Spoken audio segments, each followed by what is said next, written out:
You have tried approximately 6 different productivity apps. The number is suspiciously specific because it's almost everyone's number. A few in a burst of optimism, one that stuck for a while, then 3 more after a particularly bad week. Each one had a beautiful empty box, color-coded categories, a system that made complete sense for exactly 4 days. Then it became another notification, one that you swipe away without opening. The app is still in your phone. It's been 3 months, you haven't looked at it, and the app knows. This is not a productivity problem. Every system you've tried, the to-do lists, the bullet journals, the $14 a month app with the satisfying checkboxes, they were built for a brain that responds normally to future rewards, one that holds tasks in memory in a reliable way and can start things without having to stand in the kitchen for 17 minutes. If that describes your brain, you have thousands of options. If it doesn't, you've been using the wrong tool your entire life, and the tool never told you. Zalfol is not a productivity app. I'm going to keep saying that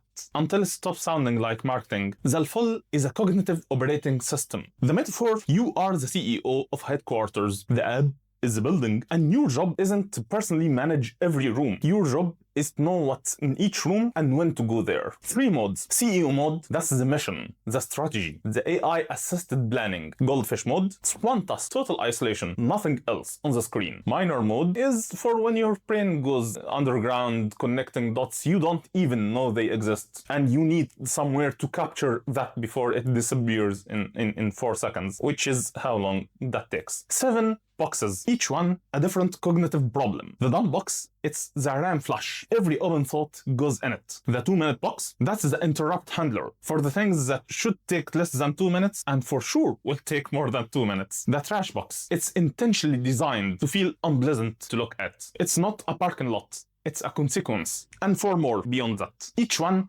gets its own tutorial in this series. For now, that's the building. Here is a specific problem though. You want to build something you've never built before. You don't know the vocabulary of the field yet, so you can't plan it. Because you don't know what to call the milestones, you can't ask for help you don't have the words for. You can't Google a problem you can't name. The template library exists for this. As of recording this video, there are 62 project templates and growing. SaaS launch, course building, media brand, vibe coding your first app, each one preloaded with all the key results, the milestones, the vocabulary of the field that you don't know yet.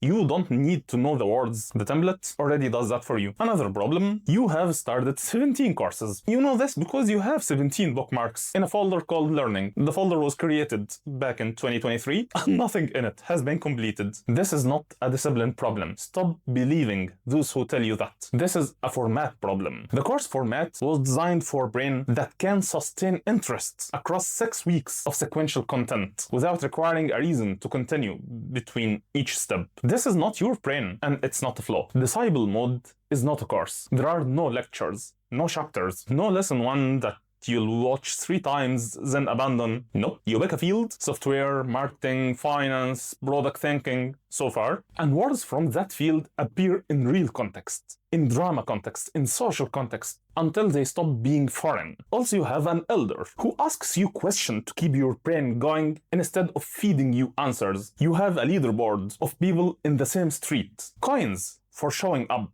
that you lose if you don't show up. ADHD native learning for the brain that learns by doing, by being immersed, not by watching. Everything in this app was built backwards. We started with the ADHD brain, the actual neuroscience of work and memory, task initiation, emotional dysregulation, dopamine deficit, and built the tool around it. Not the brain that you wish you had, but the one you have. If you want to understand why every other system failed, the actual cognitive science of why, not the motivational explanation, that article is linked in the description. Worth reading before you commit to anything, including this. This series covers every part of Zalfol, every box, every mode, every template, every quadrant, why it was built the way it was, and how to use it. The next video is tutorial number 1. It's the dumb box. That's the right place to start.